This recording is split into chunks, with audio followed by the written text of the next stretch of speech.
Welcome back to DNC 16 Part 2, where I'll be interviewing Pennsylvania District 2 Delegate Louis Agre. Mr. Agre graduated from the Cornell Industrial Labor Relations School in 1977 and is now the Democratic Ward Leader for the 21st Ward in Philadelphia and a Business Agent Union Organizer Council. He joined the Bernie Sanders campaign and was elected as a delegate after the Pennsylvania primary. What follows is my interview with him, June 30th, 2016. I'm here with Bernie Sanders delegate, Louis Agre. Mr. Agre, thank you for taking the time to meet with me today. My pleasure. So, first, I'd like you to tell me a little bit about yourself. How did you get involved in politics? Well, honestly, I guess I was about 19 or 20 years old, and I was playing basketball in Germantown. And I used to play at a public school at the corner around Wayne and Shelton Avenue. And one day, they turned the lights off in the school. And I said, well, how am I going to play basketball? So I went down to the city councilman's office, knocked on his door, and asked him to turn the lights back on. And I guess ever since then, I've sort of been involved in local politics. Why Bernie Sanders? Why not Hillary Clinton? Why not Donald Trump? Well, I'm going to take Donald Trump out of the equation because Donald Trump's a lunatic and he's against working people. He's against everything I believe, and he's also crazy. I felt that Bernie Sanders was the best flag bearer to carry the issues that I care about: income inequality, rights of working people, protecting the middle class, bad trade deals, bad the corrupt influence of money in our election process. And I felt that Bernie Sanders would be the best flag bearer to carry that on, and the fact that he is a pro-union, pro-working people candidate, and I thought that the Democratic Party has to stand for those issues. Have you ever been a delegate before? No. So, how do you know what to anticipate for the DNC coming up in July? I have no idea what to anticipate coming up in July. So, how did you become a delegate? What was the process? The Sanders campaign contacted me. I'm the Democratic Ward Leader in this area. I'm also the head of the Philadelphia Metal Trades Council, and I'm a business agent and attorney for my union, Operating Engineers Local 542. The Sanders campaign contacted me when I became involved in it, and they asked me if I would be willing to be a delegate. I got the petition signed, and I got on the ballot. In order to get on the ballot, how many signatures do you need? 300. 300 signatures in order to get on the ballot, and then if you win on the primary day, are you automatically a delegate? Yes. So, do you think that it's a fair system? Yeah. I mean, it's, I think with the most votes get the delegates. Doesn't the Democratic Party also have to adjust for minorities, though? I think they just on gender only, that there has to be a certain amount of male and female delegates. What would you say is the difference between a pledged and unpledged delegate or an at-large congressional or PLEO delegate? Because I've seen those titles. I don't think there are unpledged delegates in Pennsylvania. I think every delegate that is elected is pledged. I'm not sure, but I think that I am pledged to vote for Bernie Sanders. And I'm happy to vote for Bernie Sanders. But I think that there are no unpledged delegates in Pennsylvania. Super delegates, I believe, are elected officials and members of the Democratic National Committee that are part of the process and don't have to be elected. Could you explain the difference between an at-large delegate and a congressional delegate? At-large delegates, I believe, are appointed by the state party, and elected delegates are obviously elected by the people in your congressional district. So then you're a congressional delegate because you're from District 2. An elected delegate from the 2nd Congressional District in Pennsylvania. So when you get to the convention, are you anticipating a simple delegate vote in order to pick the nominee? I assume so. I mean, the only thing I've done about the convention is seen it on TV. As for this convention, do delegates get a say in the platform? I think they get to vote on the platform, but I think there's a platform committee that recommends it. I really don't know a lot about this. I mean, I'm not sure, but I think that there's a say in the delegates in the platform committee, and the delegates vote on it, and certain people are on the platform committee and they go to meetings. But I don't know. I really don't know, but I think that the body votes on the platform, yes or no. But I think they vote yes or no. I don't know. So we go through this entire process of selecting delegates and voting and having the delegates actually pick the nominee, why do we even bother with the delegates? Why don't we have a simple direct democracy when it comes to picking the nominee? Well, you mean, well, first of all, suppose there's 3 people running and nobody gets a majority. Then there has to be a convention. In the beginning, didn't know if there was going to be 1 person running, 2 people running, or 350 people running. I don't know how many people ran in the Republican convention, 17, I think, or 14 at one point. Suppose Trump did not get a majority, then they would have had to have a convention to figure out who the nominee should be. And the same thing could have happened in the Democratic Party. It didn't, but it could have. So you would need a convention to do that. Also, the convention is the ruling body of the party. We have other things to do, our platform, rules for the next 4 years, things like that. Now, there's been a lot of complaints from... By the way, I said we because I am a Democrat. 100% in my core. So when I say we have to do this, it's because I'm a member of the Democratic Party. I'm a strong member of the Democratic Party. It's not because I'm a Sanders delegate or I'm like Hillary or whatever. It's because I'm a Democrat first. So there's been a lot of complaints from both sides, both from the Sanders campaign and from the Trump campaign, that the delegate system is inherently unfair because you see delegates switching sides. Do you think that any delegate should be able to pick, or should all delegates have to pledge? Well, I think all delegates are pledged on the first ballot. I don't know how the Republicans run. I know that I am pledged on the first ballot to vote for Bernie Sanders, and I'm proud to vote for Bernie Sanders.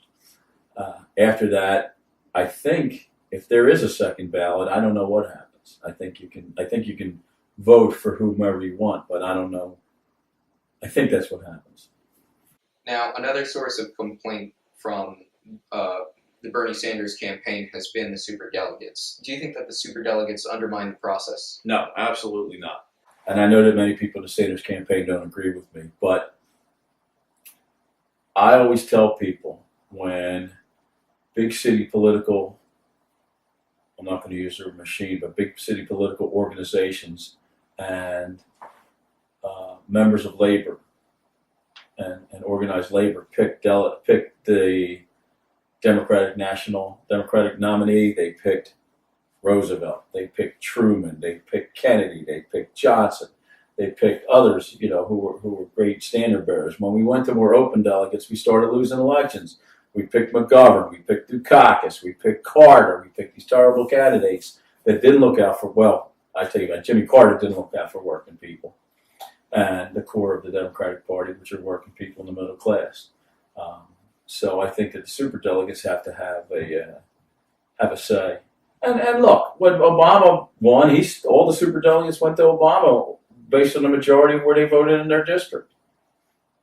Now, as for the electoral process in general, do you think that anything about the process needs to change? Well, we have to get money out of it. We have to get gerrymandering out of it. Other than that, it works pretty well. It stumbles along, But if we could get the corrupting influence of big money and dark money out of it, and we could get real districts that represent geographical and demographic areas instead of having politicians pick us instead of us picking politicians, we could have a lot better run democracy. What do you think is the most important issue that Americans face or that Pennsylvanians face? Income inequality. Income inequality for both Pennsylvanians and Americans in general? Yes. So, of course, Bernie Sanders has made that a focal point in his campaign. Do you think that Hillary Clinton has done enough to earn your vote if she becomes the nominee in July? Hillary Clinton's going to get my vote not in July, in November anyway. In July, I'm committed to Bernie Sanders, but in November, Hillary Clinton's going to get my vote if she's a nominee, which at this point, it looks like she will be. The 2 scariest words in the English language right now might be President Trump. I have to tell you something. I live in a real world, and that's why you have to look at things like you live in a real world. And the government has a real effect on people like my members of my union, the shipbuilders union and the operating engineers, who's head of the National Labor Relations Board, who's head of the Department of Labor, issues on climate change, issues on fair elections, issues on safety of our water and our drugs and our food. And these are real day-to-day bread and butter issues that people have to deal with. And the thought of Donald Trump and the Republican Party taking control of this apparatus is just, it's not gamble I'm not willing to take. So besides being a Democrat, and I'm going to do what I can for Hillary if she's a nominee. Now, do you think that there's going to be a lot of politics at the convention, a lot of trying to secure personal positions rather than doing what's best for the Democratic Party? I have no idea. I'm sure, that is the politics, doing what's best for their personal position to a large amount of people. Moving on now, do you think that Bernie Sanders still has a chance at the nomination? I don't know. I don't know. I don't know how the numbers work. I think he may, but I don't know how the numbers work. Now, there's the group organizing in Philadelphia, this Occupy Philadelphia movement, and there's going to be a large number of Bernie Sanders supporters in Philadelphia. Do you think that they're going to have any say in swaying superdelegates? I would doubt.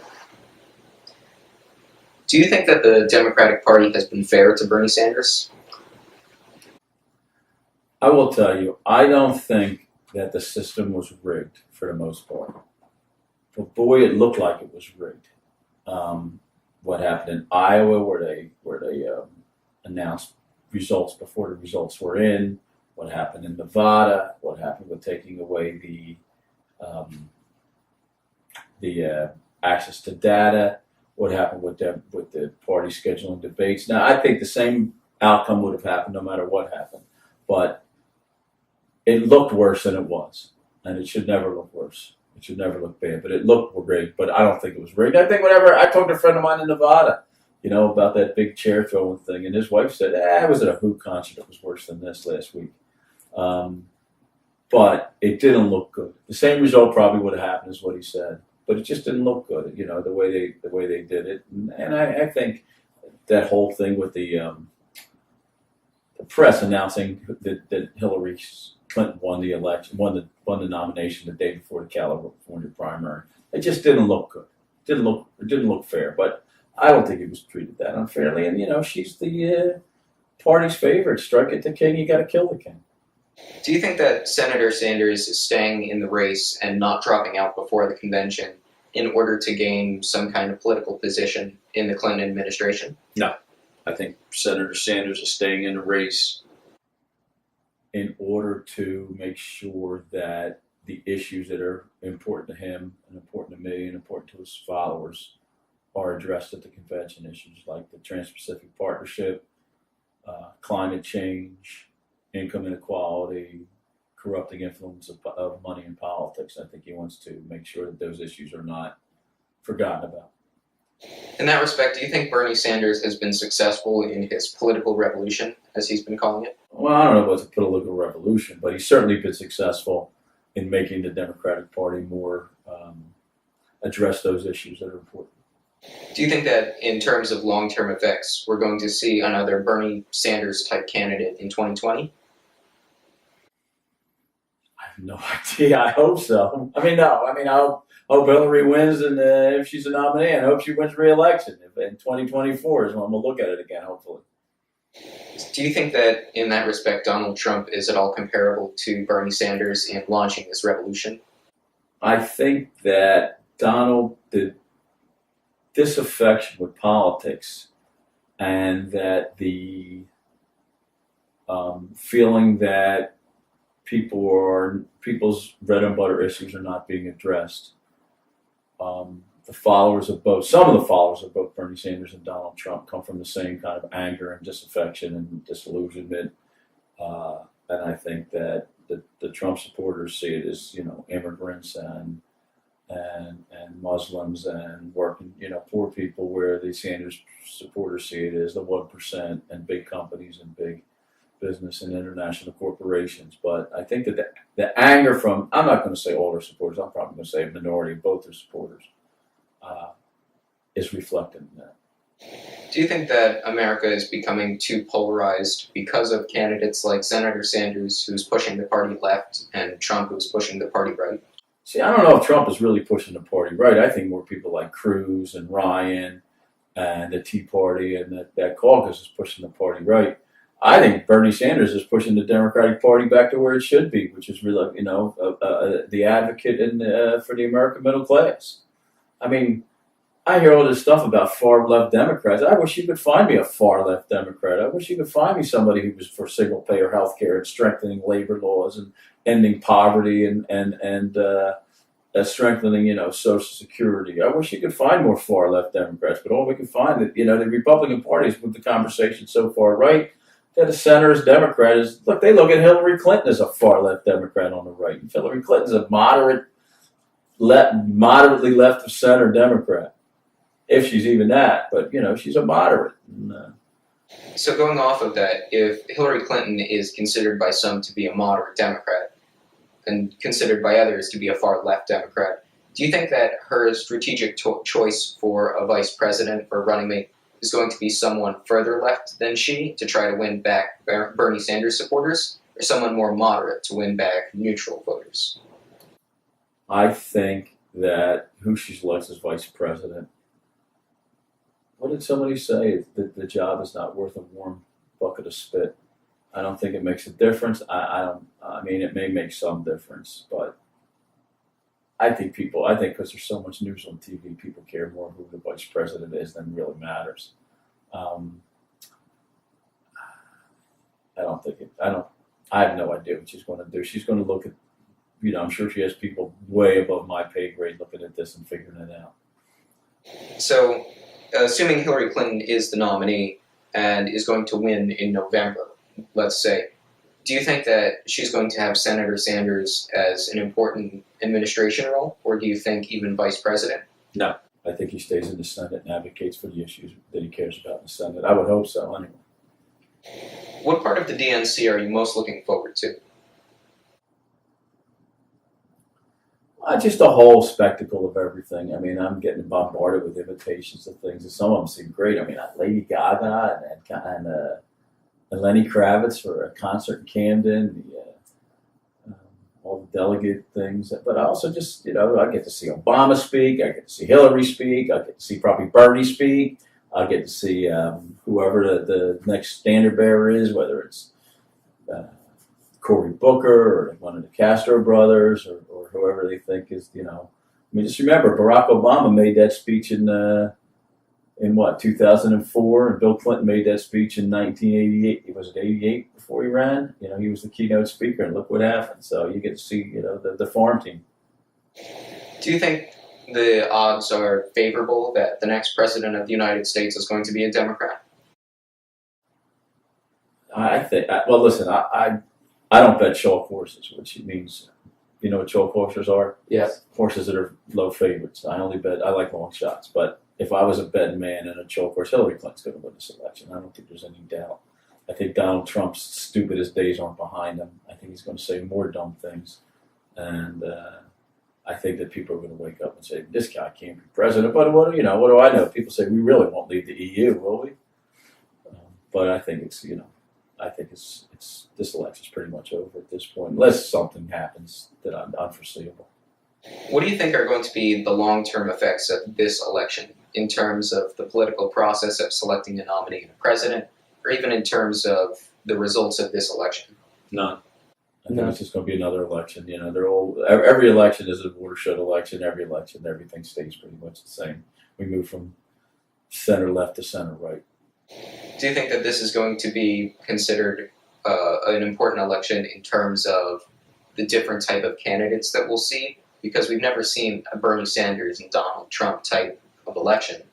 Well, I don't know if we've never seen a Bernie Sanders. It used to be a big populist movement in the Democratic Party. I mean, Teddy Kennedy was part of it. Bobby Kennedy was part of it. George McGovern, Gene McCarthy, Henry Wallace. Just off the top of my head, we've seen candidates like Bernie Sanders a lot. Donald Trump, I don't know. I mean, he's just. I talk to him. I see my Republican friends and says, "You people lost your mind. How could you nominate this guy? You guys nominated McCain and Dole and Eisenhower and all these people, and now you're a party of this coup." Hopefully, this is going to be viewed by my fellow high school classmates. Do you have any closing remarks, especially towards them? Politics is fun. It's interesting. You'll enjoy it, but don't make it your life. Just make it part of your life. You know, people get involved in watching CNN and Fox News and MSNBC all day. Watch the Phillies. Make it part of your life, but don't make it your whole life. It's not. You know, it's not that. You know, it's in your day-to-day stuff. I think, to me, whoever runs my union has more effect on my life than whoever runs a market. And you know, look at things like that. Your school board is more important. Your local officials, things like that. But don't make it your whole life. Just make it part of your life. It's interesting. It's fun. It's important. Not saying it's not important, but you know, there's other important things. Mr. Agre, thank you for being with me today. Thank you, Mr. Feldman. Remember to stay tuned to DNC 16 because the Democratic National Convention starts July 25th.